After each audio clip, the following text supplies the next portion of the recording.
Welcome, and thanks for joining us for another episode of Action Dice, where we explore Marvel's Multiverse role-playing game and take you to where the action is. I'm Copy. And I'm Paste.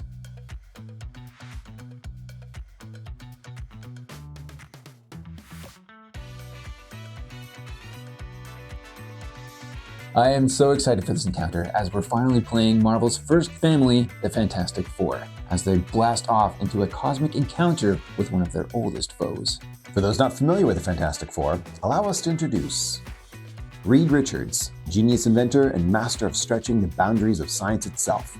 His intellect is unparalleled, and there is nothing he can't solve with his flexible mind and incredible elasticity. Sue Storm Richards, the Invisible Woman.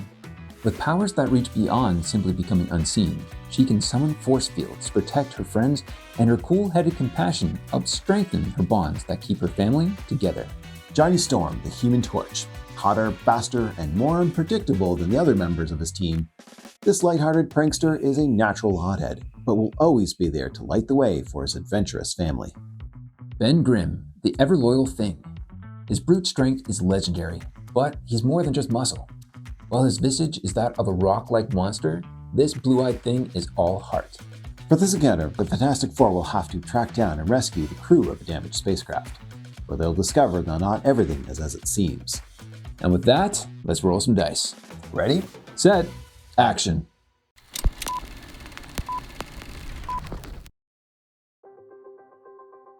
In the emptiness of space, millions of kilometers from Earth, the SS Horizon, a starship commissioned by the Future Foundation, was conducting experiments on a prototype near-light-speed engine. The ship's systems started to overload, and the Horizon's NLS engines have remained spooled up and are not responding to commands. If not repaired soon, the reactor core will overload, and the ship, along with its crew, will be lost. Reed Richards, aka Mr. Fantastic, receives the only distress call from the SS Horizon before all communication with the ship goes silent. Literally launching into action, the Fantastic Four take flight in the Marvel X-1, a ship designed by Mr. Fantastic that's capable of rapid interstellar travel by way of artificial wormholes. Arriving at the coordinates given by the distress signal, the Fantastic Four find themselves near the center of the solar system, just over 50 million kilometers from the sun. The Marvel X-1 scanners quickly locate the SS Horizon, but note that it is vastly off course from its intended route and drifting into a large cosmic storm. Initial scans indicate that the ship's hull remains intact. However, massive energy readings are detected from the ship's reactor core. This massive amount of energy is likely causing systems to overload throughout the ship. Communications attempts with the SS Horizon continue to go unanswered as the Marvel X-1 maneuvers to dock with the larger vessel. Ben Grimm, aka The Thing, is the first to enter through the airlock, finding himself in the cavernous cargo bay of the SS Horizon. None of the ship's crew is there to greet him, and the area seems devoid of any activity. So he's first through the airlock door, and he lands on the deck of the cargo bay. Well, how do you like that? Where's the welcoming party? And not that we flew all this way to save the hides too. All right, and who's next? Let's have Reed Richards come up right behind him. I think he'd be eager to get on the ship and assess the situation. The ship appears to be structurally sound. That's the main thing. Proper salutations can wait until these unstable energy fluctuations cease. Reed, when he gets out there, he can concerned to be definitely looking towards to see the path is clear to get to the aft of the ship and if there's any structural damage preventing them on the way. But I guess he can see the large blast doors from here. The cargo bay has two main doors, one at each end. One leads to the forward section of the ship, which contains the crew quarters, the med bay, as well as the bridge. And then the larger doors at the fore, or the back of the ship, lead toward the engineering section. So quickly behind Reed, we'd be having just Johnny and Sue following right behind. Oh man, are you sure? This place looks ready to fall apart. Quite the fixer-upper you got here, Reed. Superficial repairs can wait, Johnny. I think Ben is onto something, though. It's odd that no one came here to greet us. Something feels off. Very astute observations, everyone. However, correcting the ship's reactor is our main priority. Let's head to engineering quickly, but stay observant of your surroundings.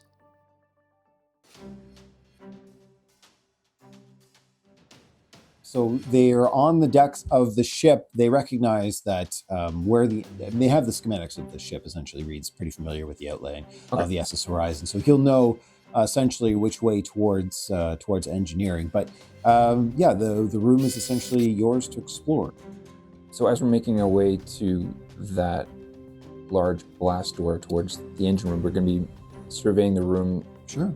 And looking around for any injured people or any cargo equipment that may have come loose or may have fallen or looks dangerous or not, vicariously on edge or could slip and fall and crush someone later on. So why don't you? Okay, well, essentially, we're going to need a vigilance check. You can do a group check with Edge, or you can call out who you want to do a vigilance check for you.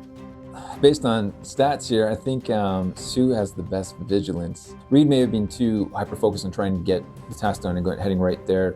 Sue definitely would have been, because she's constantly on the defensive on guard, so she's definitely going to be surveying the area and looking around. And she's there to protect, yeah. Johnny can fly up a little bit, and he's just a glowing flashlight at this point anyways. Absolutely, that's a great point. He might just kind of emanating some light as well. If it's dark and it's hard to see and the lights are flickering out, he might just want to light the place up a little bit, and maybe he'll just go, flame on, and fly up to the, I'm assuming it's fairly cavernous in here? There's a higher ceiling? Fairly high. I mean, you'd probably get a sense that it's used a lot of storage equipment in this area, so, at least probably 20 feet. Sue and Johnny will kind of do the vigilance check to see if they see anybody injured or hurt or any equipment that looks in a vicarious position or dangerous. Okay, well then you can do a roll. Okay. And if you want Johnny to help out on that? Yeah, so we'll use, I guess, Sue Storm for this, and Johnny will be giving her an edge, if that's... Yep, okay, absolutely. Cool. Well, he's lighting up the area, so that could essentially be the edge that he's providing. So first roll of the game, we're going to do a vigilance check let's take a look around. Sue Storm, and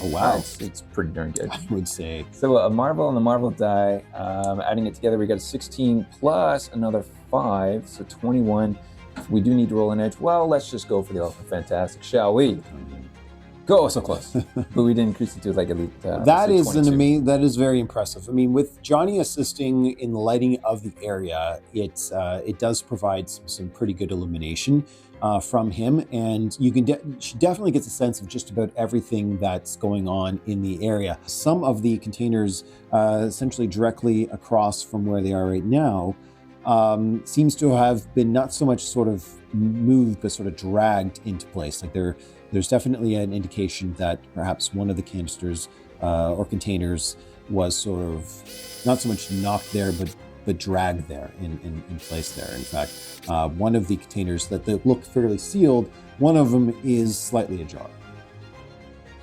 Okay, so we got a container that's been kind of cracked open in a jar, and is there like scratch marks on the floor? Yeah, it's sort of been dragged there, moved there, and sort of just, it looks recently accessed, is probably the best way to describe it. With that high of a vigilance check, that is sort of one thing that you would notice is slightly out of place. Okay, so it looks more like it's been rummaged through as opposed to like been knocked open by some falling debris. Like nothing else seems to look like it would knock into it, right? Right, yeah. So in that case, I think we're all going to head towards engineering first, just to at least to get that assessed, and then from there we'll make plans to whether to fan out and check the rest of the ship to see if they're injured or whether the crew are. But as the engine seems to be the main problem, we're going there first. All right, so you've located the entrance towards the engineering, so all you as a group start moving towards the engineering. And I'd say that probably, and Johnny's flying as well? Yeah, he's keeping overboard, so I'll stand up ahead. So I'd say that the group was moving along, and approximately about this area, at this point in time, hear and feel a large surge go through the ship again. And then this time you hear a klaxon, a warning sound. And then suddenly, inexplicably, the airlock door shunts open, jolts right open, and there's a huge explosion of a sound of air popping and steel rending as the two ships that were combined together at the lock smash apart and break apart. Ship, no. And sure enough, with the explosion and the push and the air that was in the that started rushing out of the airlock has caused the Marvel X1 to shove off and float away from the ship. Don't have much luck with this ship. That's unfortunate, but what's more unfortunate right now is that all of the air in this area is starting to depressurize and get sucked at an alarming and accelerated rate through the airlock door. And so what I need right now is for everyone to, well, let's be fair about this. When they heard the klaxon, let's see how prepared they could be. So in this case, give me a group vigilance roll, please. Oh, in that case, then we'll start with Reed. He's only got a +2. This is non-combat, right? Non-combat, yeah. Okay, so we got a +2 to his vigilance. Oh, gosh. Not a bad roll Yeah. at all. So that's 14, 16. that's 16. Yep. Okay. Moving on. Okay, so for the invisible one, she's really good at vigilance. It's going to be a +5. Let's keep the high rolls high. Oh, wow. You're rolling like a fiend. All right, that's really good. 8 plus that's an 18. Yep. Okay, so far so good. And Johnny Storm is next. He's pretty good with the vigilance too. It's going to be a +4. All right, 16 over there. That's 12. That's 15. Excellent roll so far. Holy smokes. All right. And for Thing? Let's take a vigilance vigilance roll is for 4, +4 as well too. So yeah, not bad. 9, 11, 15. 15. Oh, wow. Everyone made 15 or higher. Yeah. So that was exactly the marker for this vigilance check. So no one sort of was overly surprised. Their expertise on space exploration has sort of prepared them for these types of eventualities. Wouldn't be the first time, I'm sure, they try to get sucked out of a ship. So it's just a day in the life of the Fantastic Four. So hearing the klaxon, they immediately got warned about something going on. And so each of them will get sort of a reaction to do something before they get started pulled and towards that open door that's now leading into the vacuum of space. So who would you like, because of those rules? I think Sue was sort of the highest. Yes, we'll have Sue go first because she's probably more on guard than everyone else and definitely had her wits about her. So she's the first thing she wants to do. Right. Her intention is to put about a force field around that airlock. It's the airlock door that opened. Yeah, it's the airlock that's now just sort of sprung open, jolted open, and the latch, the ring that attached to the ship has been blown off. Okay. And so now it's just an empty vacuum of space with a big hole in the ship. So and all the air is being sucked out as well. Okay. As well as a lot of the material and things getting moved, being thrown towards this door here. He's getting knocked over, starting to head towards the door. Fair enough. She's going to quickly throw up an elemental barrier then, and she's going to block the opening with her force field, her invisible force field, which should... And what's the range on that? Oh, plenty. Plenty, okay. That is a big number then. Line of sight up to 10 spaces away per rank. So it's 40 spaces away. Okay, it definitely has enough range for her to be able to put up force fields. So she's putting the force shield or force field right above, over top of the airlock. Yeah, the opening there, to prevent, and which, a little loosey-goosey for the terms of this game, but it's based on her abilities in the comic books, this should be able to prevent any of the air being sucked out, just like putting up a force field, As she quickly puts up that shield, it can be sort of just a real quick knee-jerk reaction as the shield does go up. I mean, at that point in time, assuming that there's no air that can go through, I mean, it's a pretty solid shield. I think we've established that it can block air as well. Okay, so she's going to hold on to that. It's concentration. So because she got that up there so quickly, none of the Fantastic Four have really they've been jostled and moved towards the door, but they're no longer in any danger of getting sucked out of it. However, there's still a gaping hole in the ship that she's concentrating and holding this force shield over. Right. So she got any comments to her teammates? Did you say something about that? Yeah, well, should be basically, okay, I can hold it for now, but this isn't a permanent fix. We got to find a way to seal this hole up. And Reed concurs, obviously, and he's always looking around, and he sees a big, looks like there's some sheet metal over there. There's definitely some sheet metal available. Yeah, it's fairly heavy, but I mean, absolutely, yeah. No, for the Thing, it ain't. This is why he's here. So yeah, Ben Grimm, the Thing, is going to grab as many pieces of sheet metal as he needs to get it ready. And okay, are you referring to this here? I am indeed. Oh wow. Yeah. Okay. Yep. And so he'll grab some of that. So So the Thing could absolutely start carrying one of these sheets around, even though it is fairly large and heavy. But you will see that there are holes in there for rivets to be attached to be bolted down to the bulkhead. So you'll need one of these machines to also access it and start welding over the. A machine, you say? The machines, yes. Have you met Johnny Storm?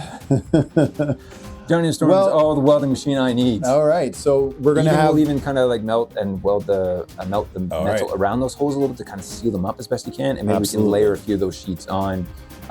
Staggered a little bit to cover up holes with the other holes, so the holes don't perfectly overlap. Okay. They're off to the side of each other. That's fantastic. So And another Johnny sheet. will weld them up. So he's going to take another sheet and he's At going to least throw 2 that or sheet 3, there. Yeah, whatever he needs to get done. Yeah. Yeah. Sue at the same time is going to be like thinning as much as she needs to her invisible field, or at least push it inside maybe the hatch more, so that it's more inside of it, and they are going to weld this. Is there an ability that he uses, or just? He's just going to flame on and just go hard. Right. He's going to be like, Reed's- watch your fingers here, and they're just going to have it's going to get hot. It is interesting that the thing could get those sheets metals over there pretty quick. I mean, and then Johnny could heat it up real fast to start. For the most part, yeah, you would absolutely be able to cover over that hatch. So I'm going to say that by the time you guys get all that finished, and then the thing's just done, he claps his hands together and he puts his hands on his hips. And then he's going to look down and he's going to see in one of the containers right there that sort of got thrown towards the door before everything got sucked out because of Sue's real quick reactions. As he's looking down, he's like, he's going to look in one of those containers. He's going to see there seems to be one of the crew members. A crew member comes tumbling out of that thing? Out of one of the containers. Reed, were we packing crew members? Is this guy supposed to be in here? And Reed's like, oh no. So he at that point, he'd maybe reach a hand over there real quick just to feel a pulse to see if he's alive. Yeah, absolutely. So do a quick, again, I mean, in this situation, it would be either an intelligence or a vigilance to sort of check him out from either medical standpoint. I mean, I'm sure Reed knows a lot about a lot of things. I'm not sure if medical is one of his expertise. It's like 18 doctorates. I'm sure he's picked up something along the way. I mean, he's a doctorate, but he's not a doctor.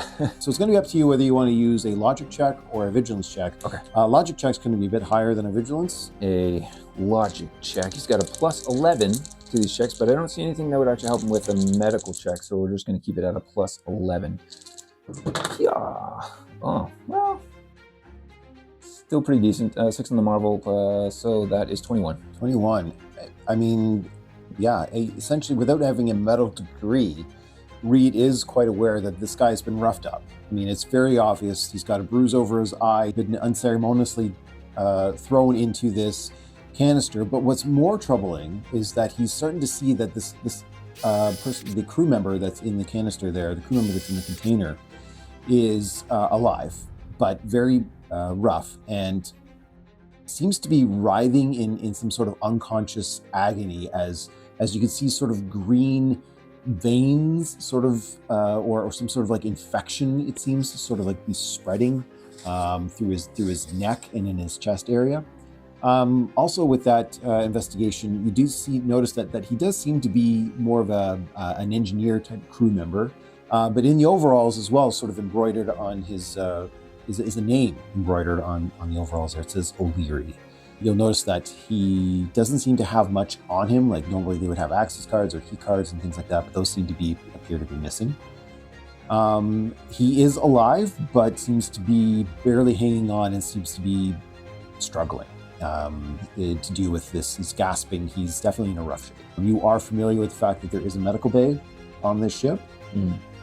So it is an option to obviously try to seek some help or get some medical equipment from medbay to try to help him out. Right. Yeah, I was going to say, like, I don't think he would have been thinking I was thinking along the lines of someone crammed him in here because he was infected with a virus and they didn't want it to spread, so they just lock him away. Possible as well. That's absolutely possible. Ree would probably call Sue over to point this out and see if she can make any sense of it, or if she's seen anything or knows what this is, because even with his encyclopedic knowledge, I guess nothing's coming to him. I guess this would be new to him. He wouldn't have seen anything like this before. Okay. This is strange, eh? So as he's taking a look at that and noting the stress that this crew member seems to be in, he'll call over Sue to take a look. And Sue would already be there investigating it as well. So she could be there trying to take over without taking up too much time. But again, I want to reemphasize the fact that you feel the coursing surge of energy through the ship. It is starting to get noticeably hotter. And I'm not just talking about the heat emanating from Johnny Storm. Nah, he'd know how to control that. I think, speaking of Johnny Storm and Ben too, they might be at this time also looking around at the other crates to see if there's any other bodies inside as well. Absolutely. So you can have them while Sue and Reed are investigating this particular body. Tossing stuff, and the rest of the guys are fanning it. Yeah, try to check it out. they would probably be looking at the like-minded canisters. Like, so what if you came out of that blue one there, they'd be also looking at other blue ones, and Thing would just kind of like rip them open real quick. Yeah. And Johnny would kind of melt off any secured locks that would be there, and he could flip them open as well too. So you just kind of burn away or melt away anything that prevented from just opening them. And they just do a quick check and quickly hop over just to the crates that look like the one that he came out of. Sure, absolutely. It would take probably a matter of not too long, anyways, another minute or so. And unfortunately, no, there were no other crew members. Okay. Stashed away in canisters. At that time as well, because he would have let Sue kind of take over looking at the injured crew member that they did find. Reed would be interested in probably like telescoping probably one eye over towards the hatch that had blown away, and he's kind of just like, what may have caused that? Like, it seemed secure. They didn't see anything on their approach. It seems to be very peculiar that all of a sudden that this would break apart in the way that it did. So he definitely, if at all possible, would want to quickly, maybe not spend much time on it, but definitely do a quick investigation on the surface area, or maybe. All right, well, give me a quick logic check if you want to check exactly what caused this to happen. Again, a tremor is felt throughout the ship. As we're investigating through this, so real quick now. I just want to see real quick if you can. Yeah. 11 plus, that's like 22. 20 is again incredible. And with his knowledge of the ship and of what's going on, he's narrowed it down to two factors. One, it could have been a surge from the ship that just caused it to malfunction and equipment just failed, but he doesn't think that's likely, although he can't exactly rule that out. The other point of it is it could have been manually triggered. Like, it could have been triggered by some. There's an emergency charges in the in case of there's pirates or something that we're trying to. There are emergency situations in which the case they would have to disengage the airlock, and so those things could have been triggered. But that would have not done manually so much as like controlled like by a switch or something like that, maybe on the bridge or somewhere else. It could have been from, with his knowledge, with that role, it would either have come from the bridge or from engineering.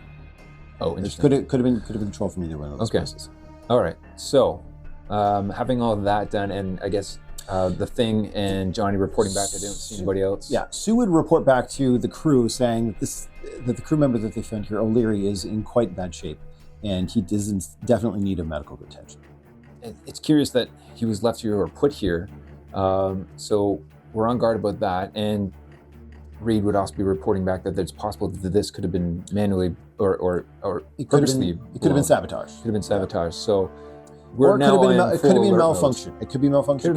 But it's still enough for us to kind of think something's wrong here. High enough roll, and he's quite intelligent enough to know that there's So Sue will definitely want to get this guy to the medical bay as quickly as possible. So I think at this point, it's not wise, but I think we will end up splitting the party here. And the division would be excellent because Johnny is a bit of a gearhead. He knows machines like that. I think Reed would want Johnny with him to go check out engineering. Okay. And Ben could easily pick up this guy probably still inside the crate, just so they don't have to manhandle him or touch him too much. Sure. All right. So you'll pick up the guy inside the crate, carry him and crate towards the medical bay with Sue. So those two will head towards the medical bay, and Johnny and Reed, you might just put like a force field around it just to maybe contain any viruses that might try to like spew or come over the coughs or anything like that, because we don't know. So they can be heading towards med bay there. Yeah. Sue and Mr. Ben Grimm, the Thing, and Johnny is over here with Reed. And Johnny's kind of flattered that Reed picked him for this job because he's not the smartest guy in the group. Yeah. But Reed points out to him, he's like, no, if it comes to repairing some equipment, mechanics, or mechanical components, he's like, I want you at my side because you're an ace mechanic. Amazing. And he's like, you need anything welded, I'm your boy. So as they are about to leave this area, again, they're going to run into one last hitch, and that is the fact that there's security lockdown right now throughout the ship. So both of these access hatches towards engineering as well as towards the forward part of the ship, the crew quarters and the bridge, essentially, the doors are locked and sealed. Okay. So it's up to you as to how you want to get around those barriers, but I mean... if Sue reports back to Reed that the doors are locked, and Reed's like, give me a second, and he stretches one arm across the room to that one arm and just keep that, and simultaneously with one eye telescoping over here, one eye stop with the here. eyes. He's like, I got this, and you're kind of like either hacks or hot wires his way. There is a way. There is access panels, of course, for him to access those and sort of pop the security locks, Sure. or just bypass the security locks and sort of unlock the doors. So if there's a panel with any readouts on it, would you be able to detect if there's the other side of the room is depressurized or anything like that? Would you be able to? Would there be an indication of that? There would be. I mean, it would. Yeah. I mean, you would. It's locked down. In fact, in case of hull breaches like that, so that each section wouldn't cause another catastrophic failure in another section. Like each section sort of could be locked down if need be, if there was a hull breach. So these doors are airtight, and they're designed to be that way. So it would be difficult to tell just by looking at them, but there are readouts to sort of indicate whether the other side of this door is pressurized. And right now it's reading that each side of these doors are pressurized, indicating that there is still air. Okay, good. So in combat terms, like his reach is like 40 spaces. So even if he has to step back a little bit and reach 40 this way and 40 this way. Okay, so that's pretty cool. Rule of cool means that he's going to stand in the middle of the room, stretching his left arm out towards, one of the doors leading towards the crew cabin, and his right hand towards the door for the engineering. And he's going to access both of those panels. Yeah. And give me another logic check. You can send his eyes along with it too. Oh, God, stop it. See this stuff, and it gets in closer. Yeah. So another logic check. Sure. And then come up, we're going to plus 11 to 12 plus 11 is 23. 23 would be more than sufficient to pop bypass the securities, access the locks to these doors, and just like magic, the doors to the engineering bay lift, and they now have access that way, as well as the doors towards the crew cabins and med bay are now accessible to Sue and Ben and Johnny and Reed as they start heading towards engineering. And we'll pick up in just a second with Johnny and Mr. Fantastic. Sounds good, yeah. To determine the biggest issue, I'd say, at this point in time is the ship, which seems to be hitting critical. Right. And as they open up the doors to engineering, a searing heat emanates from the engineering section. Another good reason we brought Johnny in this side. So there we go. All right. Let's see what happens in the next section. Sounds good.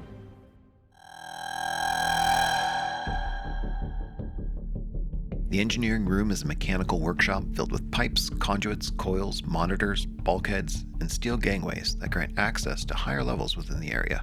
The reactor core is located at the back of the chamber and is currently in a state of overloading. Energy is radiating from it, and its heat is intense. The monitor readouts show that the engine is redlining and going critical. Also in the room are 3 engineering crew members actively working to try to circumvent this crisis. You see one of the engineering crew members right there by the reactor core at the console there, and he's looking around, and he's incredibly busy working on circumventing the crisis that's going on. And he says, "Okay, give it another try, O'Leary. Start the cycle again. Ringo, stand by for emergency shutdown." And then you hear this whir and electrical signals and static. You see the ranger core start to fluctuate, and the coolant engines start to fluctuate, and then you hear, not again, blast it, nothing seems to be working. So he turns around, and then he sees the 2 heroes enter the back of the engineering section. He's like, "What? Who the heck are you? Oh my gosh, it's you. I can't believe this is happening. I can't believe this is happening. I can't believe this is happening. Oh my gosh, Reed Richards, big fan, real big fan." Just calm down, sir, and just get me up to speed. I can already see that. I shouldn't get ahead of myself, but I'm sure Reed could, just from a glance, can already see some half a dozen errors or issues that he wants to instantly get in there and get his fingers literally into and start solving some problems here. Far as workdays go, sir, this one's one of the worst. These reactor cooling liquids need to be cycled over to reduce the heat of the core to buy time to shut it down before it overheats. The reactor core is now near critical levels. Problem is, we can't get any of the coolant to cycle over. This thing's about to go critical, and once it does, the reactor core is about to eject, and we're going to be stranded out here. Or worse, dead. That would be worse. My idea was thinking maybe Johnny could kind of fly a little bit closer to the reactor and then start absorbing some of the heat into his room to make it more comfortable for people to work. Maybe they're overheated, they're sweating, they can't concentrate because of the heat, but he can actually absorb some heat into his body and try to cool this room down. If that's at all possible, because you said it's really hot. It's intense. Yeah, it's getting real hot. So he might actually just try to in the meantime, until he has something better or more specific to do, he might just let me try to absorb some of this heat, guys, and we'll cool it down a little bit here. It's kind of like, I know when I enter a room, I really heat things up, but this is ridiculous. Okay, so you get close to where the hottest part of the room is and just start absorbing that heat into his body. Yeah. So you'll definitely see when he gets that close, the heat gets hotter and hotter as it gets to the reactor core. The 2 cylinders next to him and to the engineer standing on the platform right here, those are the reactor coolant systems. And we're trying to cycle over one cooling system into the next. So it's taking the heated fluids and trying to vacate it. And then when that's vacated, the cooler liquid will go in and try to cool down the core. At least that's the cycle. That's the cycle it's supposed to go through. Right now that's stopped and the reactor core is overheating. So that's what they're trying to currently do, but for some reason the system keeps locking them out. Okay. So the engineer, of course, would try to indicate that to Reed. I don't understand it. Every time we try to find a workaround or a fix, something comes up. It's just the system keeps locking us out. It's impossible. So he's going to try to indicate to them that if we don't get this core cooled down, I won't be able to shut it down. If we can't do that, it's going to eject. So yeah, hearing that, Johnny's going to do what he can to, again, cool, hopefully, the room down and maybe slipping some heat into him. It won't be a permanent, obviously, fix, but it might buy us some more time as Reed tries to find a more mechanical, permanent fix to this. All right, well, thanks very much for that. Johnny Storm, is it? Oh, man, pleasure to meet you. I'm Chief Philip Robertson. Let's see what we can do here. Maybe Mr. Reed there could get to one of the terminals and see what he can do. Reed's probably already on his way. Sorry, what was his name again? Chief Philip Robinson. Oh gosh, really? No, Phil's the first name. Philip, right. Nice to meet you, sir. Right. So this would be Johnny. He's like, all right, Phil, don't worry. I don't really heat up the place, but I can actually cool a place down too. And Reed will kind of probably I see what you're doing, Johnny. It's a temporary fix, and it's a good call. And Reed will move over to the computers and say, okay, and start analyzing and accessing and see if there's any workaround or see if there's an equation that they may not have thought of yet that he can come up with. Absolutely. Or even some tools that might spot around the room. So where's Mr. Fantastic? Where's Reed Richards going to go? So he's going to try to go to the coolant system, the one that's trying to... Yes. Okay. Yeah, but we'll do the coolant system first. All right. So he's going to go move over here. Okay. And this gentleman's going to back up and allow Reed to get to the terminal. Okay. Okay. You would either notice this, hopefully, as he's walking over there or as he entered the room, or try to get information from the technicians that's already there to see what they've tried and specifically what's held them up and where they've left off. And then he would start doing his own computations and calculations and maybe figure out what's going wrong or try to hopefully ascertain what it is preventing it from kicking over. Okay. So that technician is going to move out of the way as he starts working on it. The other one's just going to stand there observing for now. So the engineer is going to address you again. Okay, we've been trying this all day, but we'll try it again with Mr. Richards here. Maybe he can see something that we can't see because he's fantastic. All right, Ringo over there, you get ready to shut down the core. Mr. Johnny, sir, you just keep being hot. I mean, yeah, well, you know what I mean.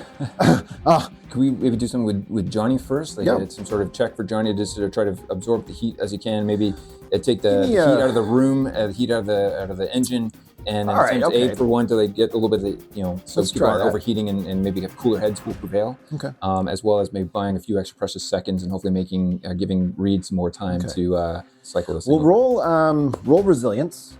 Yeah, that's a good call. We'll see what you get, and then we'll see how we do. See what you take. Yeah. Okay. Not bad. So a foreign Marvel die, we got a 10 plus 3 is 13 plus another 3 for his resilience, so we're at 16. 16, that's not bad, actually. That's not bad. With a 16, they'll noticeably sort of indicate that the heat, the ambient temperature definitely goes down in the room. I mean, he's monitoring the readout. It does slightly go down with that. Maybe if he can keep up that concentration over another round or so, it might also help. So with Reed, I'm going to need him to be at the terminal there, and he's going to try to access the terminal to see what he can do about cycling over the coolant system. Yeah, let's see what we got. With the edge, I think I'm just going to reroll this 3 in the Marvel die and hope for a Marvel. So close. No, 6, 4, 6. So we're looking at 10, 16 plus 11, 27. Yeah. Okay. So I mean, he's just at an intimate level into the system, and what he's recognized now is This can't be right. It's not even here. This is not just a firewall. The entire system has been deleted. It will take me several minutes to recreate it, which, by my calculations, is time we don't have to spare. There's only one other way. We're going to have to do this manually and quickly.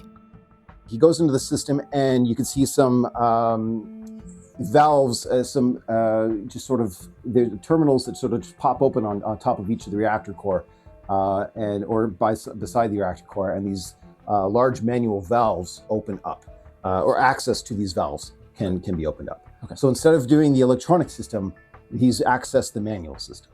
So knowing the system is going to have to indicate that one of the valves are going to have to get shut off while the other one gets turned on. So it's going to be a system of release and opening, and then so you want the fluids in there to be released as new fluids go in, so that there's always cooling system going on. So you have to be able to manually operate both of these valves at the same time.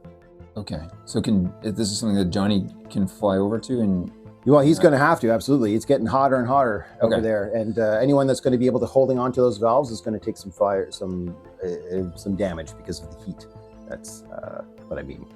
Even Johnny? You kind of got, not Johnny. Okay.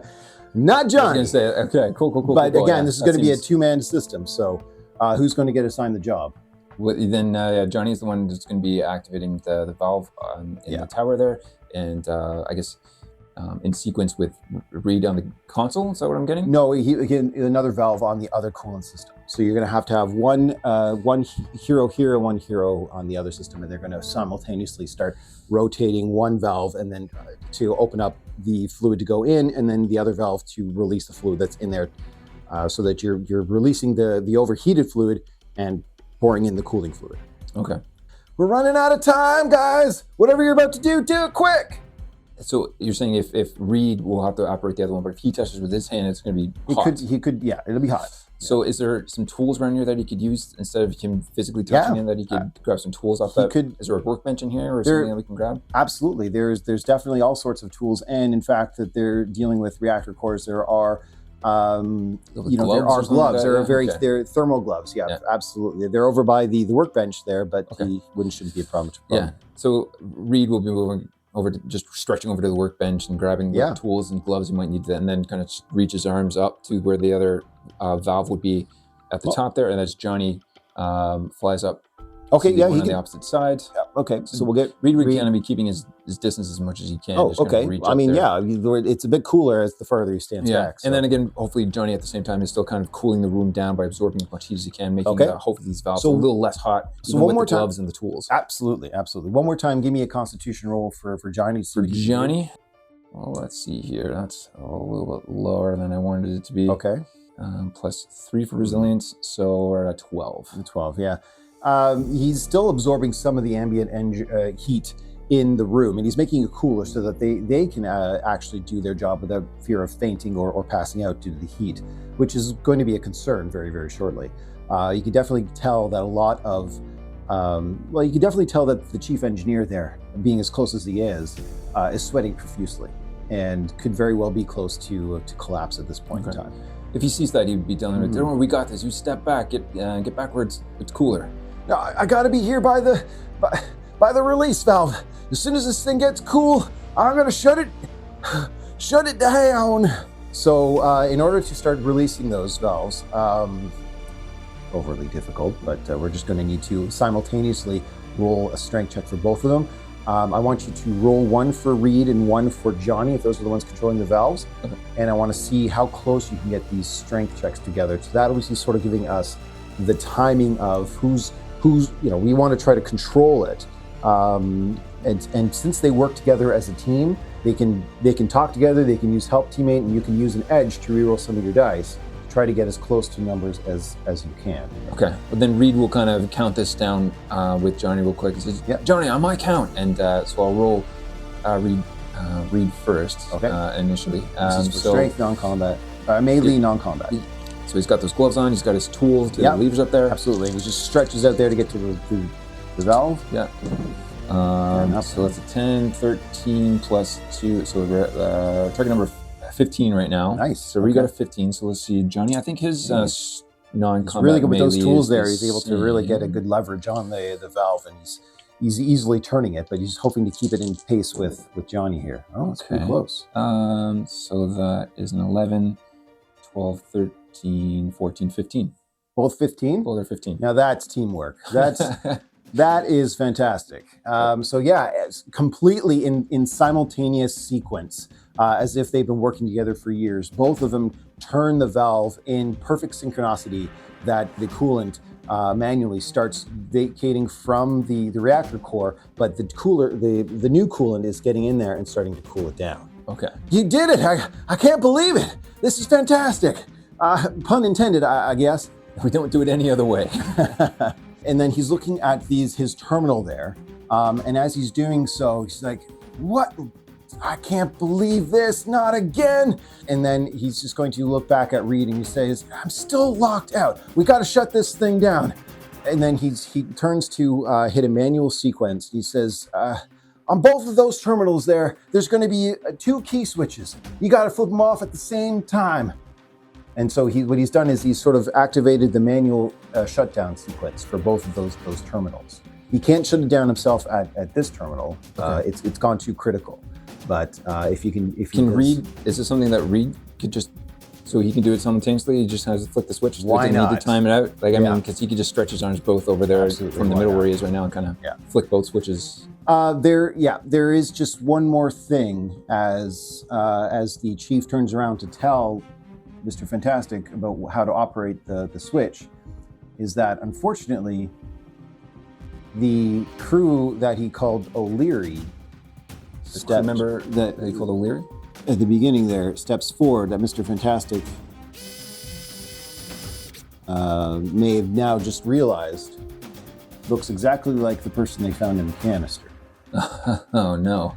Produces a blaster and fires at the chief. I was going to say, if everybody got a reaction, there's nothing we can do to, I guess we're not close enough to skulk or get in the way of that blast or anything, eh? No. Oh, there might be something that he could do. Okay, body sphere. Let's see here. The character forms their body into a protective sphere, protecting up to 1 ally per rank, squeezed into the same space.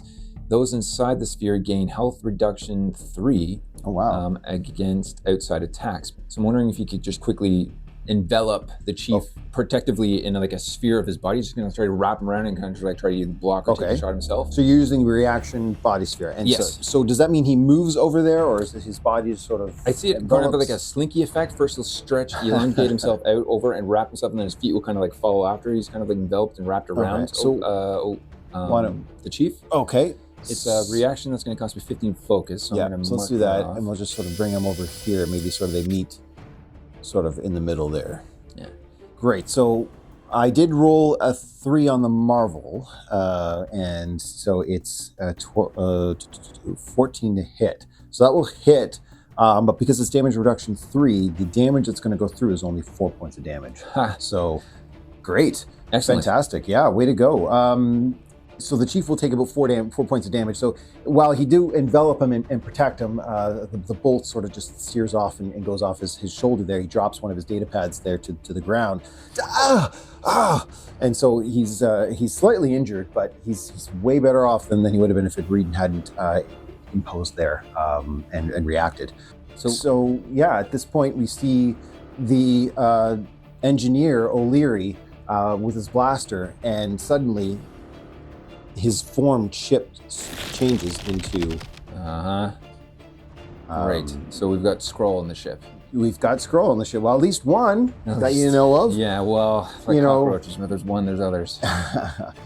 So at this point in time, seeing that his intended target is now being enveloped, so is Reed sort of like covering over? Yeah, I was going to say, like, as Reed is covering this guy, like, Reed's task will be to protect the engineer. He does also recognize that this engine needs to be shut down. So he's going to shout to Johnny, say, get to the console and with sorry, what was the other engineer's name? Did we catch that name? Yes. The other engineer yeah. for the console? Both names were indicated, and they've got their names embroidered on their overalls, and that one's Ringo. Ringo, perfect.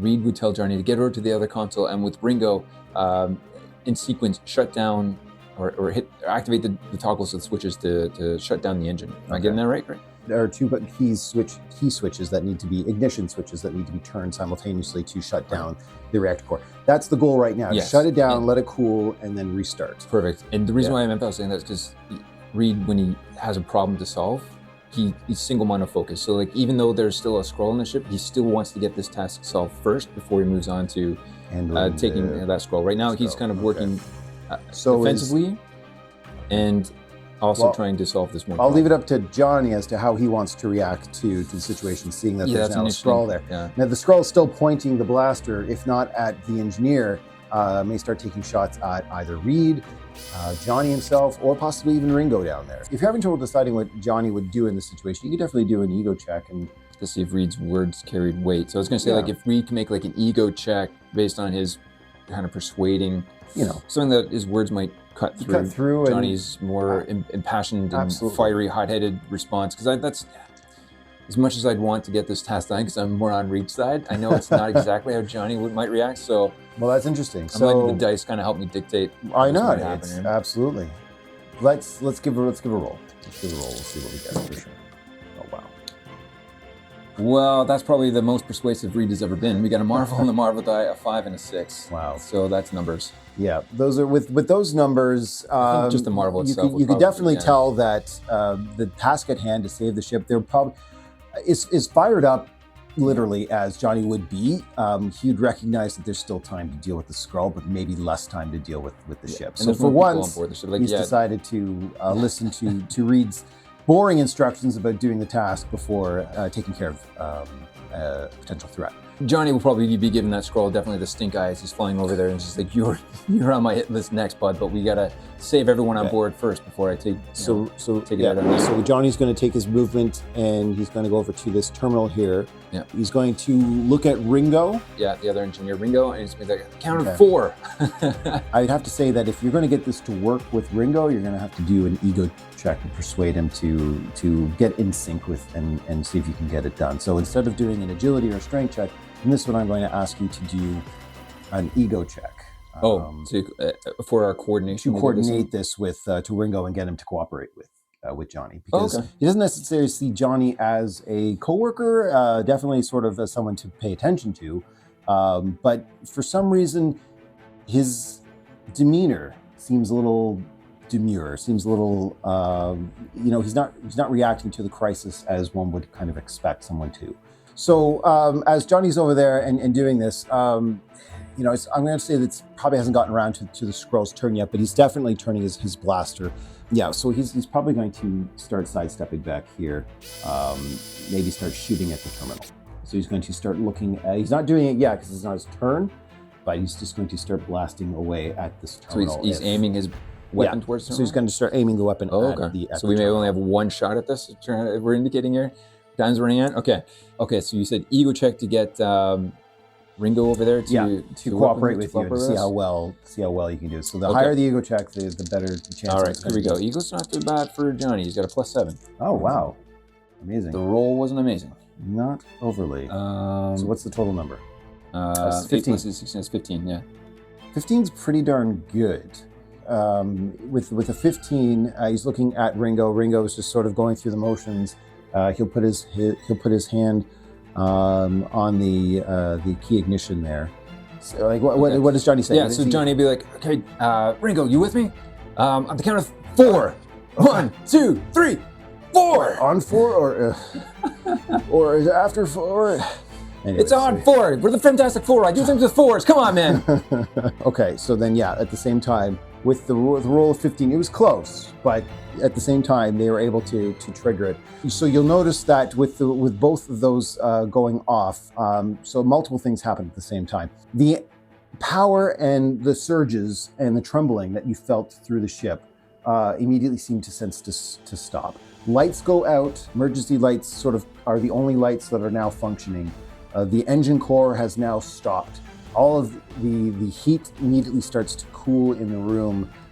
It gets darkened, and the emergency backup generators start to kick on. The core, the light and emanating the eminence from the core dims significantly. The whirling of the engine there by Reed and the engineer stop. It just winds down, slows, and then stops to a silence. You do hear the pinging metal of metal cooling down as the engine is now completely shut off, and it will take a bit of time. The next thing you also hear is a trigger and an energy weapon firing off and hitting this terminal.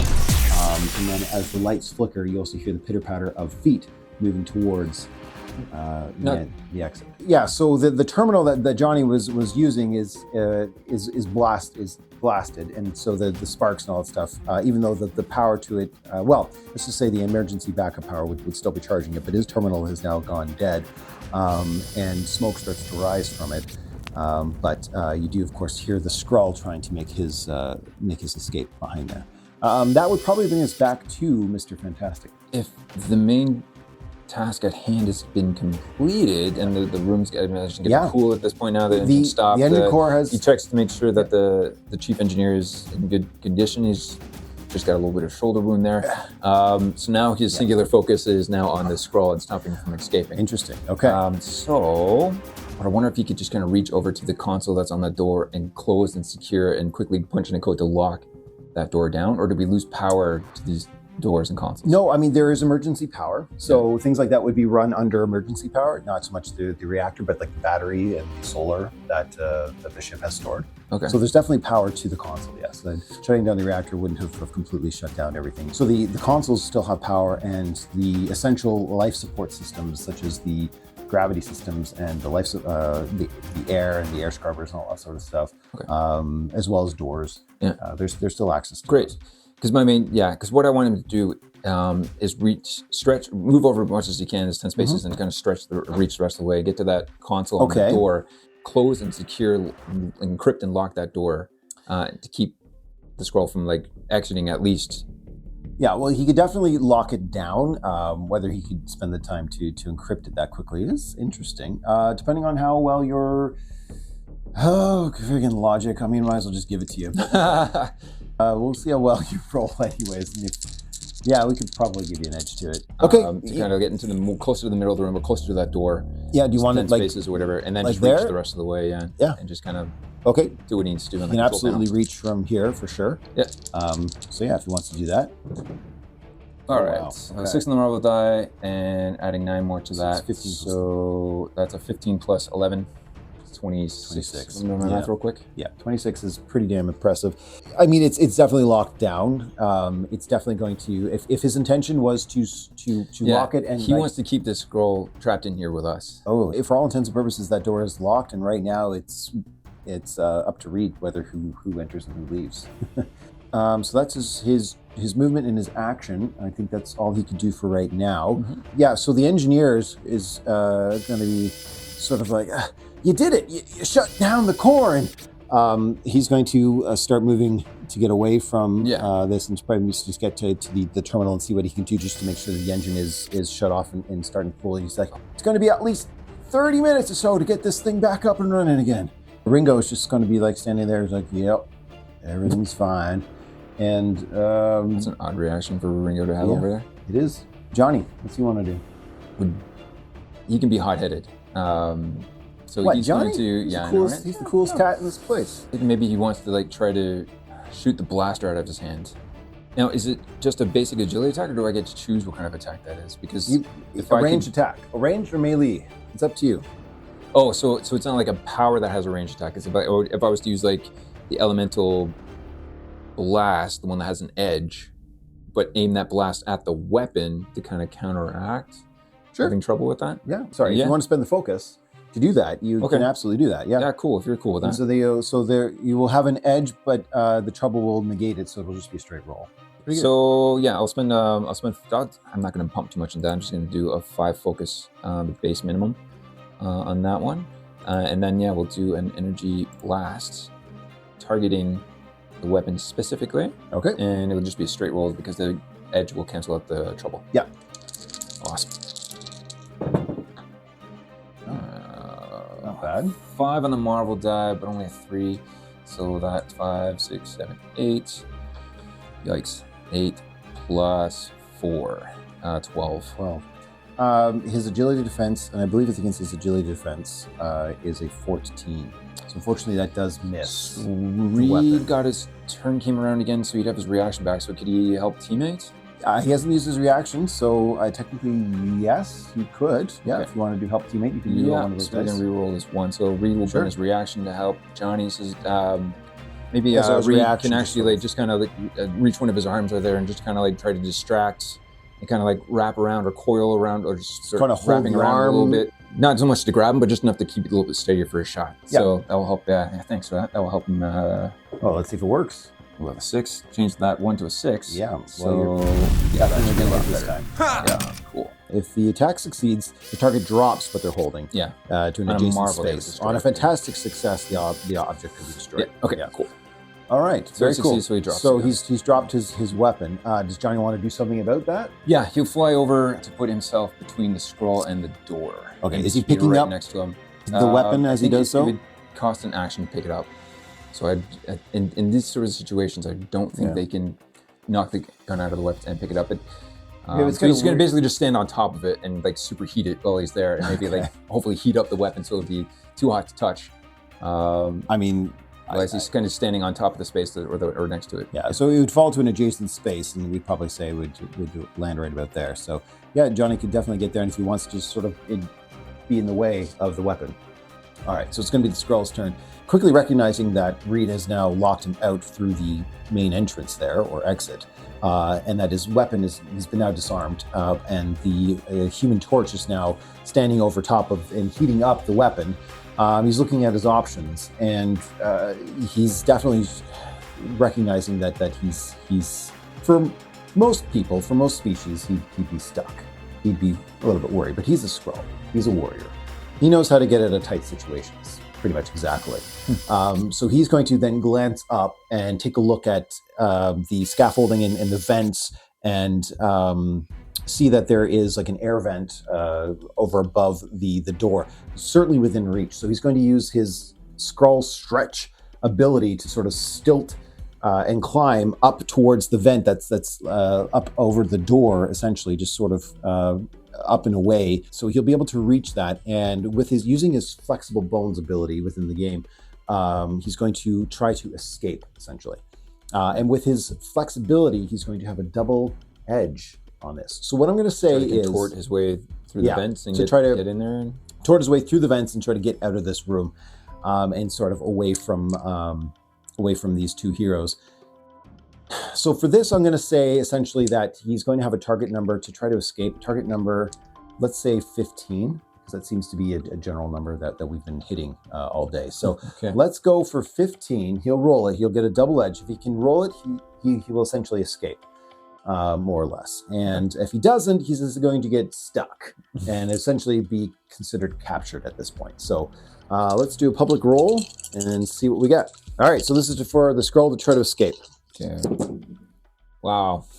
Okay. Anyway, so he did roll. He did roll very, very well. He got a 16, which already Marvel, yeah. beats it, and a Marvel. So smirking at these two heroes, recognizing that they think that they have him, basically grins, smirks at them, and says, "No cage can hold the Skrulls," and lifts himself up and then just contorts himself right through the vents. Unfortunately, yeah. Sorry, like, that was a. Did you know that you do that? So the engineer, chief engineer, Phil Robinson, just sort of jaw drops, wondering what the heck is going on. He's looking around at Ringo. He's like, "Ringo, do you know Leary was? I don't even. Oh." And the Ringo just sort of looks back at him and says, "Everything is fine," in a very monotone, plain voice. Reed would spin around and just we need to let our other team know that there's Skrulls in the ship. Is there a comm system? How can I get hold of the medical bay from here? Yeah. So the engineer reports back, "Oh, of course, yeah, we've got comm systems all throughout the ship, except they've been pretty screwy and we've had a lot of malfunctions, so I don't know. You can give it a shot there. Ringo, why don't you help him patch him into the med bay?" "Everything is fine. So you All right. notice that there you could try to use the comm where Ringo, or the console where Ringo is, to try to patch yourself into. I'd say like Medbay. Reed would be the, trying to unlock the door there, undo what he did to lock the door. He's going to unlock it, and you say, Johnny, go over there and get to the comms so I get this door open. And Johnny would be kind of flying over to Ringo, and he's like, Ringo, dude, you okay, man? Everything is fine. You don't sound fine. Can I do some sort of check to figure out like why he seems so monotone and nonplussed? Is he like in shock right now or something like that? Or is there... Yeah, give me... or is he a bad acting scroll? That's certainly a concern. Why don't you give me an ego check? With an ego, you just sort of get a sense as to whether this is just this guy's personality or if something's a bit off. He's got a +7, so this is more in his wheelhouse. What is with these modifiers? We didn't roll great. 6 on the Marvel, 3, so that's a 9 plus 7. So that gives you 16. Yeah, actually, 16. Still good enough? 16 is pretty good. You get a sense that you when you get up close to him, you can just sort of, he does a little hand wave in front of him and just sort of stares at you and sort of all taking it in, just sort of not really registering what's going on. Johnny's been around a lot of people. You call him a bit of a people person. Yeah. Socializer. Socializer. He definitely gets a sense that this is not normal behavior for anyone.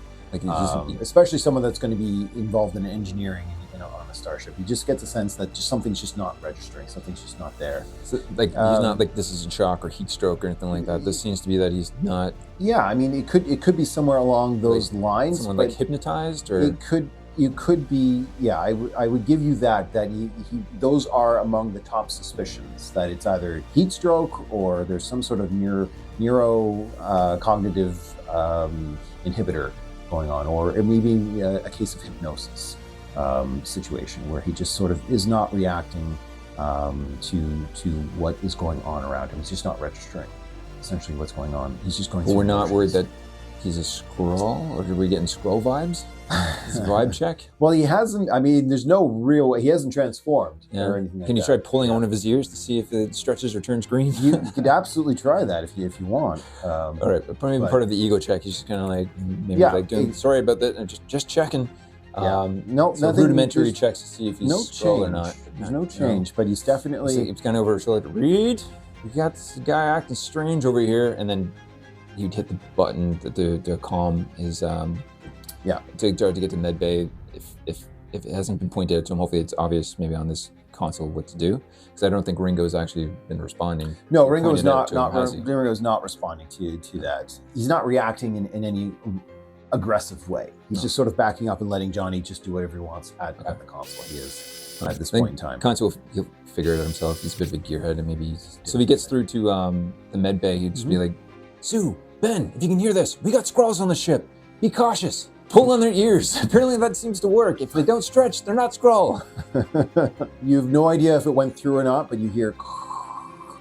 So no response back to them. It's like, okay, so Reed would be like, Johnny, the door's open, let's go. It's like, all right, dude, just don't turn green on me. And he flies off after Reed. And they start heading back towards the medical bay. Yeah. And the chief engineer is going to call after him. He says, it was very nice getting to meet you, sir. It was my pleasure all along. I mean, probably going to need another 30 minutes before I can get reactor core up and running again. Until then, we're on backup power. Excellent. So they're done here, and they're on their way to the other sections of the ship. So let's see what. And we've got a Skrull running around. And there's Skrulls. At least one running around. Probably at least more. One. You got it.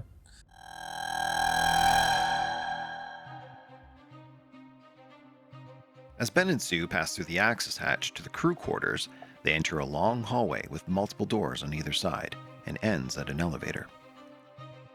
Searching for the medical bay, they are relieved to notice that the doors are conveniently labeled, and the one marked medical bay happens to be the first one on their right.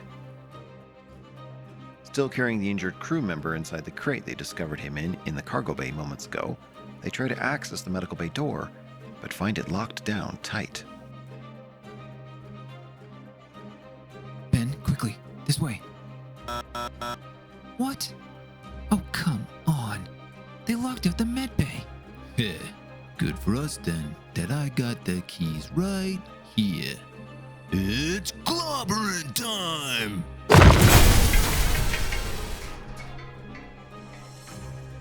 So easily just smashes that door to the point where it just collapses onto the inside. It's not so much that it just sort of hit it so much it's kind of split open. Okay. So it's kind of like a metal curtain. And Sorry, as that sometimes happens, I don't know my own strength. as soon as that door opens, you'll see inside a very shocked and very scared-looking doctor with a patient on one of the medbay tables, looking extremely scared and frightened. Oh my gosh, what intruders! Sorry about that. I should have knocked first. What are you, alien? Not this again. Sue would step into the there's no. We're here to help. We have an injured crew member. Who are you? We're the Fantastic Four. Maybe you've heard of us? Fantastic My Four? husband kind of... What are you doing bankrolled knocking this down my expedition. door? I thought you were the good guys. You scared me half to death. Was the doors locked? We're in security lockdown. I don't know why. A lot of the systems are malfunctioning. The things are going haywire. The power is surging. It's all I could do to try to keep this med bay operational, and I've got sick people here, infected. And she'll Ooh. point to another person on the bed there, as seems to be in the same condition as O'Leary, that I believe the thing is holding on to at this point. He's picked him back up and he's like, permission to come in? We got more injured. Oh, another one. All right, but please, gently, bring him in and put him on this other bed. All right. I'll see what I can do. So they both enter, they both bring him in, and then once the injured crew member is down, thing will kind of like sheepishly kind of go back to the door and try to start bending it back into shape a little bit. You can certainly try to do that, but it just ends up snapping, and you just got two pieces of the door. Oh, Just gonna man. put that. I'll just put that right there. Yeah. Sorry about that. Okay. All right. And he's going to just be security at the door and then try to act as a door. Just be big. So yeah, as you're in the med bay, you'll see that there is another patient on the med bay bed there. As you put O'Leary on the other one, the doctor sort of goes to inspect, and she says, "Oh, this one's been roughed up pretty bad." And you'll also see that the doctor's also holding a syringe there in her hand. She was sort of in the process of treating the infected female on the bed there. That person is, of course, writhing in pain. Same as O'Leary. The doctor will proceed to go ahead and hook up some electrodes and things like that, and start administering an IV, doing what she can to try to make them comfortable to sort of take the pain away. Okay. Sue would be informing them of any symptoms that they've seen, especially indicating that they saw this like a green spider webbing around his neck, or around his veins, something like that. Okay. Yeah. And reading the doctor's face and trying to see if the doctor has seen these symptoms or recognized it, or is surprised to hear the information. Yeah, so the doctor would just sort of look at her and say, yes, it's very similar to this patient. We're not entirely certain what caused this, but we're looking into it at this time. And again, during this, there's lights flickering, and the machines just sort of go on and off. It sort of flatlines a little bit before it comes back on, and sort of just doing weird, odd spikes in power. And she's like, I really wish they'd do something about the power situation in this ship. I don't know what's going on. So it'd be like, don't worry, my husband's on it. It's going to be fixed before you know it. And she'd also want to know if she could see any reports or anything that doctor has on these symptoms or anything, that she could take a look at it. Her having a doctorate in the science is somewhat related to biochemistry, or no, it's doctorate in biochemistry, if I'm getting this right, or something in biochemistry. Yeah, she has a biochemistry, doctorate in something like that, biochemistry, if not multiple doctorates in the medical field. Right. Sure. Right this way, and she starts leading him to the research that's behind the corridor there. That's behind where the patients are. Okay. Yeah. So she'll start leading over this way. Is Sue following? Yeah, if she wants to has some information. Yeah, research. Sue's kind of curious about this as well too. Yeah. Okay. So she'll turn the corner and she won't see anything there. Can you give me a vigilance check, please? Okay. Vigilance check. So +2 for vigilance. That's a 9. 9 plus that's 12. That's 14. Okay. As Sue's sort of turning the corner and looking around to inspect the paperwork, all she sees is yet another sterile med bay bed in the back there. The doctor, however, standing behind Sue, produces a syringe and goes to try to inject it into Sue's neck. Am I fast enough to notice this before it happens? Does a 14 succeed? Unfortunately, a 14 doesn't succeed, so she's going to make Is an there attack. any chance I can... Does Ben see this? Does Ben have eyes on this?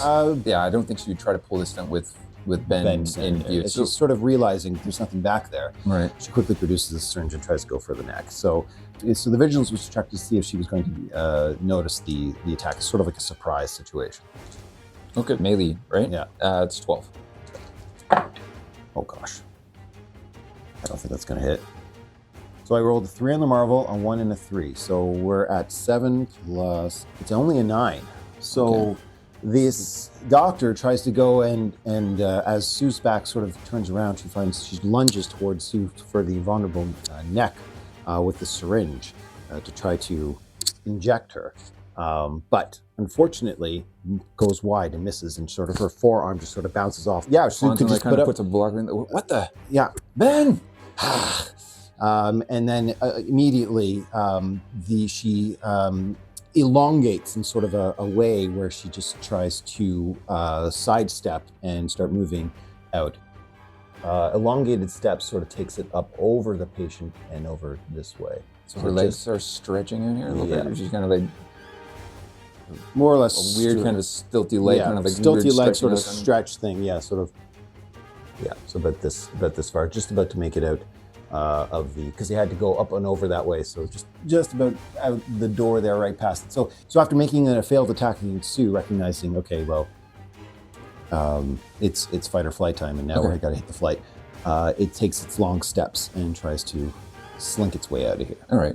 Well, so she didn't clear the door, then Sue's gonna poke her head around the corner, just come around the corner, and then she put up a forced wall in front of that Sue's door. Gonna come out of here? Okay. Yeah, and kind of make a visible wall in the door so she can't get through the okay. doorway there. All right, okay, so essentially the busted up door is now a solid, Yeah. invisible. Solid visible object. That's her action? That's her action, yeah. Okay. And well, it's like saying, Ben, stop her! But I think Ben doesn't need that information because Ben's already on. Seeing these long legs stretching, like, whoa, okay.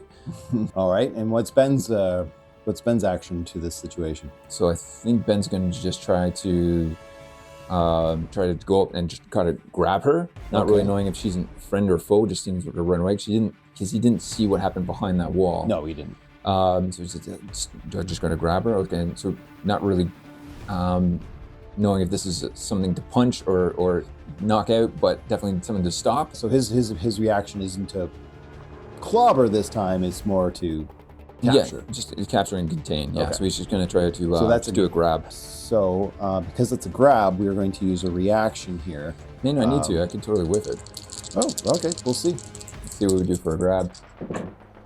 No, that's all sixes. That's all sixes. Yeah, excellent. No, definitely, absolutely grabs her. Completely just grabs her. But after these big doe eyes looks up into him as she's totally frightened and scared, the eyes turn green and slips right out of his grip and just sort of backs up into the corner a little bit. Sweet Aunt Petunia, what's going on here? So after Thing sees this doctor sort of slip out and just sort of morphously just somehow slip out of this mighty grip that he just put on her, he then steps closer to the doctor? Yeah. Is that kind of like, arms kind of out a little bit wide as if he's going to try to catch her or grab onto her again, or maybe clobber this time. Kind of moves into box her into the corner, yeah. Okay. So that'll bring us to the doctor's turn. And as I'm sure you've kind of expected by now, the doctor then morphs into its scroll form. And from behind its long behind its long doctor's coat, produces a rifle. It's going to try to do a suppression shot. To try to use the suppressing shot to sort of make or break concentration. Nope. So we've got a 7, 8, 9, 10. It's 4, so 14. Does that beat vigilance? Vigilance is 15. Oh, 15. 15 for vigilance. Wow, okay. Yeah, vigilance is good. Oh, that's crazy. Okay, so the suppressive fire just goes wide and just sort of blasts right over top of her head there. She just sort of ducks or whatever, manages to completely avoid the haphazard sort of spray of bolts that goes right around. And seeing the scroll is getting sort of stuck here. It's going to... No, there's a force field because it hasn't tried the door yet. Yeah, but I suppose that's a valid point. So it's going to attempt then to, using its elongated steps again, try to step around the bend, the thing, and make for the door, but then find out that the force shield is still very much force in effect. They know an invisible force field when they don't see one. So yeah, it's now realizing it's in a lot more trouble than it thought it was. Okay, cool. Then I guess Susan Storm is up. I guess she's just going to go with a, let's go with an elemental blast. And she's going to shoot a force blast at the back of this skull and try to like hit him in the back and conquer against the shoot it right force against field. the And hopefully, force field, yeah. So I'm just going to pump up 10 more focus to kind of round up my additional damage here. So if it's 10 focus, it's going to be an additional 5 damage, I believe, right? Yeah. So, well, let's see if we hit first. Focus spent. Here we go. Oh, that'll probably not super great. Oh, but we do have an edge. You do. Because it's blast. So unfortunately, this attack right now is missing with a 12. I need to hit 14. Yeah. I want to reroll the Marvel, but I think I have a better chance of hitting if I reroll this 2. All right. Here we go. Roll into another 2. Yeah, unfortunately. Ben might want to use a reaction to help teammate. And in the form of, maybe he'll just kind of like just reach out and try to grab the shoulders of the scroll and just kind of like hold it steady a little bit. Sure. And make him a bit an easier target. All right. And just reach out, not to, again to grab him, but just kind of reach out and steady his shoulder or something like that, or keep him from like ducking or weaving out of the way a little bit with a big orange cobblestone palm on his back and grab him. Try to reduce that agility a little bit. Yeah. So he'll burn his 1 reaction for the round. And come on, please let me roll something other than a 2. Done with you 2s. 6. Oh, a 6. That'll hit. That finally hits. Yeah. So 4 on the Marvel die means 4 times 5. Well, there is damage reduction too. 4 times 3 then, if it's damage modifier 2, 4 times 3 is only 12, if I'm doing that right. 12 plus 2 is 14, plus another 5 is 19. 19 points of damage. 19 points of damage from Sue Storm as she throws that ball of force into the back of the scroll. Ouch. And then he just rebounds right off of the force shield that she's still holding up as she does that. Great. I'm trying to think if she might want to reposition herself. Maybe she'll go move in a little bit closer in behind Ben. She'll get like right on his heels? Behind Ben. Behind Ben. Okay. Yeah. That way he can kind of like interpose if he needed to, or now Sounds that she's kind of the one that puts up shields anyways, but you'll just go behind Ben just in case. Okay. Speaking of, what is the thing? Ben's turn. It's his turn to do the things. He is going to use a smash. He knows the scrolls and how sneaky and how troublesome they can be, so he has no qualms holding back anymore. He's going to try to knock this guy out. So with the smash, we're going to get him spend a little more focus. Okay, we'll spend 10 focus on this one as well too, for an additional 5 damage. But let's roll melee. All right, so we definitely hit. So I'm going to roll an edge on this 4, make it a bit. No, still a 4. Wow. Yeah, not bad. Damage reduction. Damage reduction 2. So 4 times 6 is 24. Yep. 24 plus 8 is 32. Wow. Okay. Plus another 5 makes it another 37. Wow. Yeah. That really rung this Skrull's bell. He's spitting out some teeth. He's barely holding on, and it's looking a little bit panicked. Is that it for Ben? Does he want to reposition or? Yeah, I think he's good there. He'll stay close to Sue.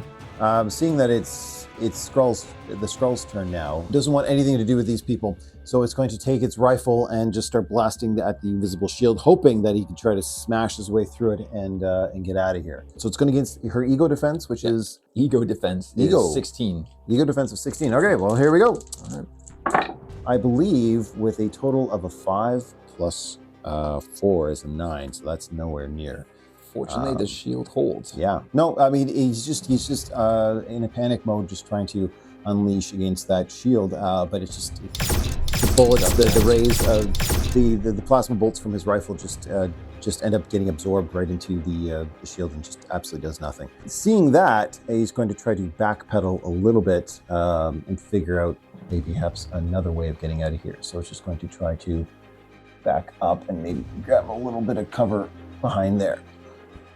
That'll give us Susan's turn. Yeah, not letting this Skrull escape, she's going to position herself where she has line of sight at the scroll, Okay. but back away from the corner as much as possible, and hopefully Ben can still keep an eye on her as well too. Yeah, that's a good spot. But can she see the scroll from there? Well, the scroll probably had a little bit more movement to get back there.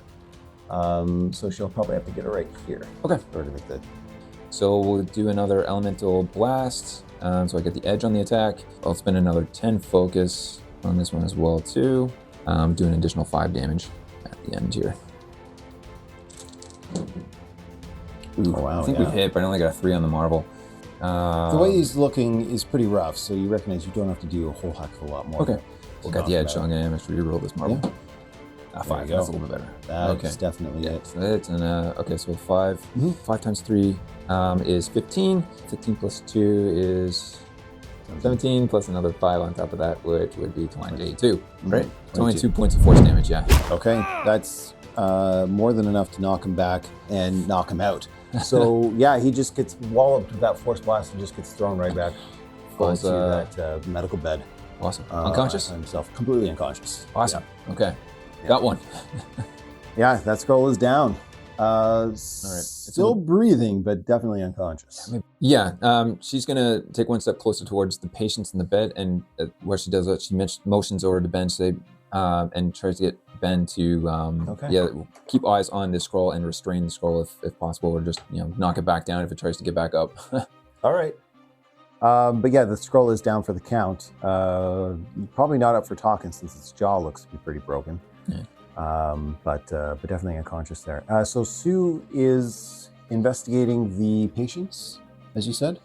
Yeah, you look at any charts that may have been left around, if they're at all of any use. She might look around for any equipment that may have been running tests or anything like that. Absolutely. So she can either do her own sort of testing. The machines, as I said, the machines are a bit of haywire right now. The power is very unstable. If that were to change, you might be able to get some better readings from the medical machines that are in this room. She does see the syringe dropped by the Skrull that she was attacked by. So the syringe that she was trying to be injected with is on the ground. And she also sees like a centrifuge machine in the corner that she can inspect as well. So yeah, so take the syringe, I guess, Okay. and maybe put it into the centrifuge of that machine to see if she can figure out what the syringe was full of, and maybe put something together, like maybe the Skrulls are using this to kind of knock the crew unconscious so they can take their form and then sedate them in some sort of way. Maybe that's what that weird green stuff is in their neck. It's absolutely possible, but she'll need to try to determine that. Using the centrifuge machine, she can go over there and she'll see that as she takes a look at the syringe, the liquid that's in the syringe does look like some of the same liquid that's in the centrifuge. There's a number of vials that are already in the centrifuge, some of which are empty, some of which still have some of the same liquid. If she wanted to, she can give a logic check to see what she can try to determine. Okay. That the centrifuge machine definitely contains a lot of the vials. The information on it, however, she'll need to sort that out. So if you want to do a logic check? Yeah.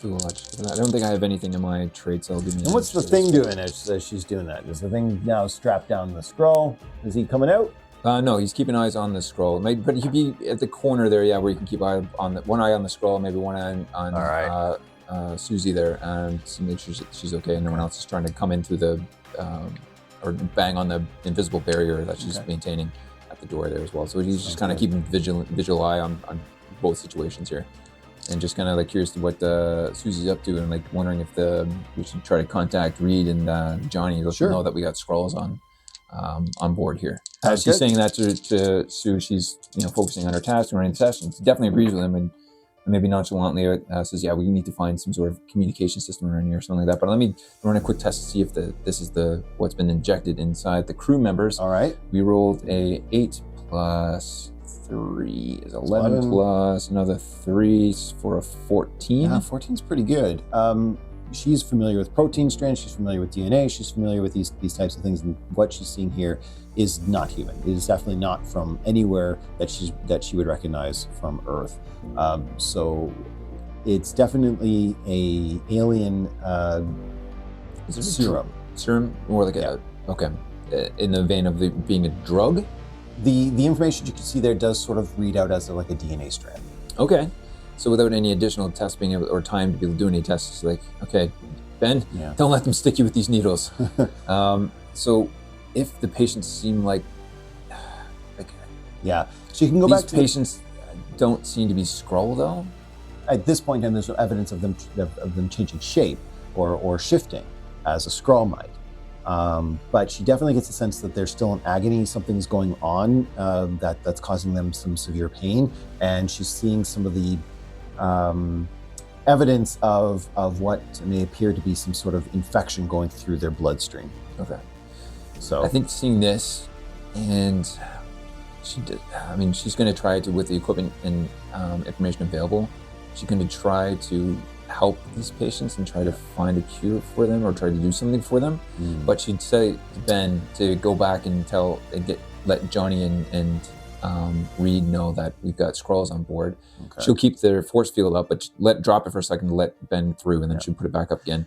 And Ben would be like, well, I'm not leaving this here with you, and kind of ragdoll the Skrull back over his shoulder. Oh, okay. And kind of take off with the Skrull back towards, or at least start making his way back towards. As he does that, though, the power to this section of the ship, as far as they're concerned, just sort of powers down. So a lot of the surging and flickering of the lights and the thrumming that they could feel in the feet of the ship, of the core of the ship, the power that was emanating from the ship and the spikes sort of powered down, and all the emergency lighting sort of has flicked on, but that was left of it. The machines sort of flickered and died, and then sort of backed up, sort of rebooted again, running on what appears to be backup power source. So the thing is got a Skrull over his shoulder, and he's going to start heading out. Head back. Yeah. He's still going to try to get to Johnny and to Reed to let them know that there's Skrulls on board, and keep an eye out for more Skrulls as he's making his way back to the back of the ship. As he's about to leave, or as he's doing that, I think Sue would do whatever she can to try to help these patients in whatever time they do have. Yeah.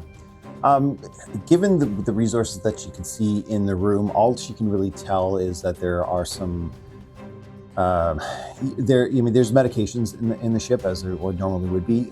There's things like you can give them, like as morphine, to try to calm their just to pain, sedate them a little bit to take the pain away and put them in a comfortable position. Yeah. And as far as working on a cure, it might be a little overzealous for her to at this point, probably not. With the time that she need more time, but she definitely want to get them, I guess, at least in a state where they're comfortable, they're monitored. Yeah, she could definitely hook them up to the monitor life support systems there to try to monitor, make sure they don't go to arrest or anything like that.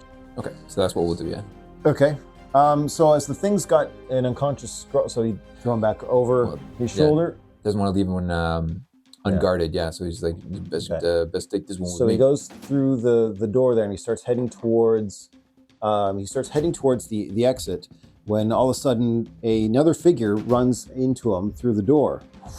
Whoosh. Johnny comes through the door frame there, nearly runs right into his friend, the Thing. Yo, Matchstick! There's Skrulls on board! Oh, you don't say. Oh, what a relief. It seems that you have one there on your shoulder. Here, let me take him for you and put him in the brig for you. This place doesn't have a brig, Johnny. What are you talking about? Of course it does. It's just right down the hall there. About that time, when you hear Johnny's voice come over the intercom, saying... Oh, he said that, it was like, Sue, Ben, there's Skrulls on board the ship. If you're not sure, pull on your ears. It'll tell if there's Skrulls or not, or something like that. I can't remember exactly verbatim what I said. And so... what do we have here? Yeah, so hearing that, he does try to, let's just drop the charade. Hearing the ruse is up, takes a look at Thing there, and it's a bit of a showdown. He doesn't have a weapon on him, unfortunately. All right, so between the Thing and the Skrull, let's do a quick initiative roll. 14. Okay, 17. What's an unarmored Skrull going to do against the Thing? Run! Pretty much. So he's going to elongate, step right past the Thing, and head for the elevator, which he's going to now... Unfortunately, it's probably not open, And he just hits the button. Yeah, Vader. The scroll just long steps right past the thing and heads right down the hall. Looks back at the thing and just frantically just starts pushing the elevator button. Real quick. It's over to the thing. All right. So he sees this scroll kind of stilt step right past him, and with the other scroll still unconscious over his shoulder, he just kind of grabs him by the legs and kind of like leaps horizontally. Okay, so towards this lunges. guy. Lunges more at him. Okay, Yeah. so is that kind of like a horizontal to meet jump? up the distance? Yeah, more or less. So he's got the jump ability. Yes. Oh, for sure. Yeah, for sure. So he's, Yeah, he's got jump 30. But So he's that- only got like a run 6, so yeah. So he's gonna that'll need to jump a clear little bit. the- Yeah, and he's grabbed it jumps? by the back of the thighs there, and he's about ready to club a scroll with a scroll. All right, so he just lunges forward as a sort of a jump situation with the scroll. And I mean, that's not going to be much of an issue for him there to carry that guy. All right, so yeah, he lunges forward and he's using an improvised weapon attack. I'm going to call it improvised weapon. Yeah, I guess it would be, right? I was going to say, yeah, because he can't use any other attack. Yeah, so this would just be a melee attack with the scroll, just for funsies. All right, let's see what we do here. I'm going to assume we hit. Well, It's 10 plus 8. yep, that'll hit. Yeah. 5 on the Marvel die, reduced by 2, so 5 times 6, 30. 30, yeah. 30 plus 8, 38. 38 damage, yeah. That connects. Scroll on scroll violence. Just kind of, and after that whack, I'll just kind of like drop Sorry. the body on the ground there. I wonder what the other scroll damage, because he's still unconscious. How would we We say take equal damage. We take equal damage with that too? I don't know what you would say. Yeah, so there's just more damage, scroll on scroll. So then he just drops the scroll. Yeah, after I'm just that. going to drop it at the other scroll's feet there. Yeah. That's sort of like a warning. But yeah, so fortunately, after taking that clobber from the thing, the scroll is still standing, however. Playing Sue, what would you like to do?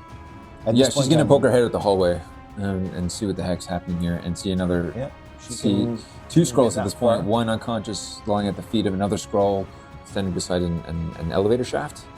And the light just turns green right now. So and she's got the door's line starting to of open. sight. Yeah, she does a line of sight. Okay. She's Yeah, going at to do this what she point in does time. best. She's going to put up an invisible Oh. elemental barrier right in front of the elevator doors. Oh no. So as it tries to back on, all of a sudden it just hits this invisible wall and turns around and just does this mime thing right on this invisible wall. Like, is that Sue's action? That's Do removing that? that's her action. So Yeah. At this point in time, the Skrull takes a look around, sees Sue sort of holding up her hands and miming the force shield there, and just takes a look at the grinning face of the thing, just sort of setting his Cracking his knuckles knuckles. again. Nowhere to run, Slimy.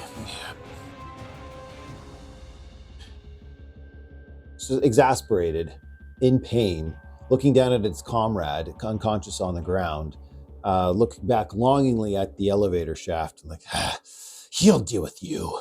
And he just sprints all the way down the hall.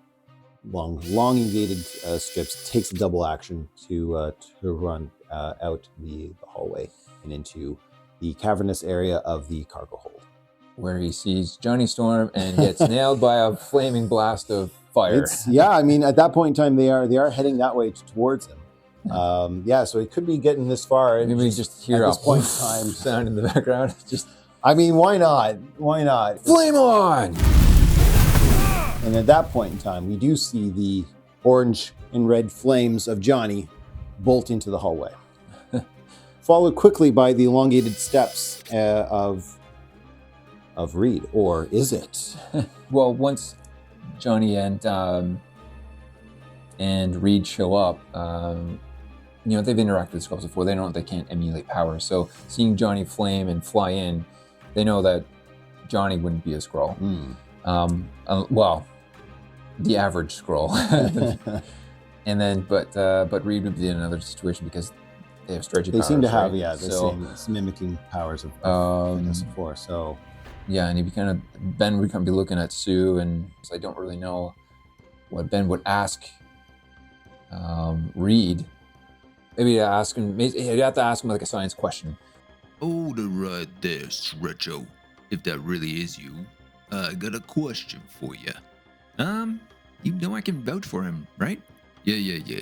All right, smartest man alive. What's the exact temperature of the Earth's core? 11,000 degrees Fahrenheit, matching that of the sun's surface.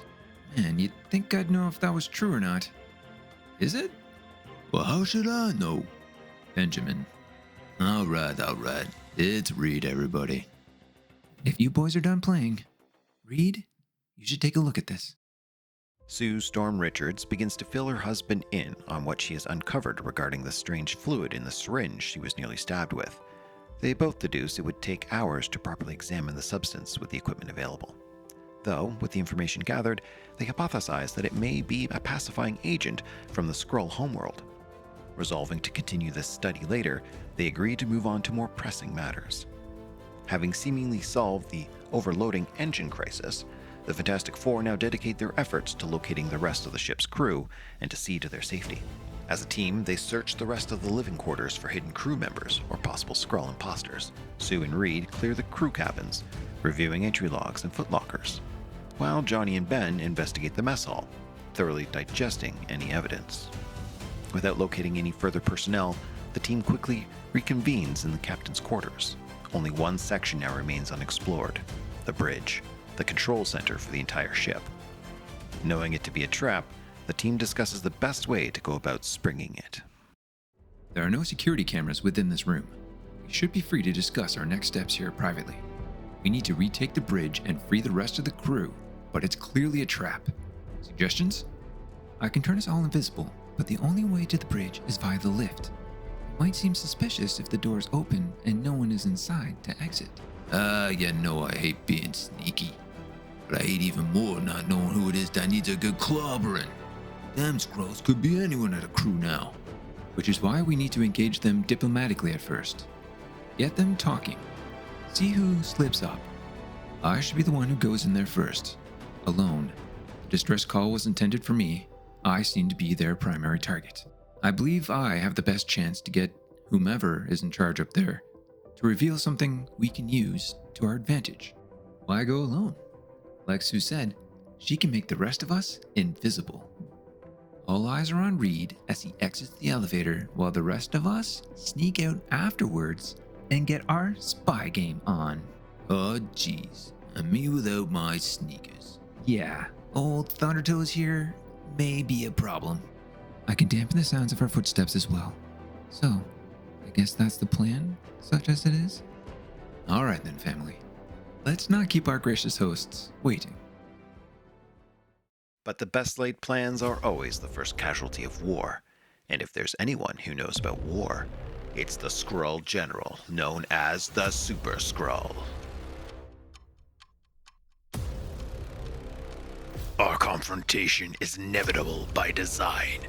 While you plot, my grip grows stronger, and every move you make only tightens the noose around your necks.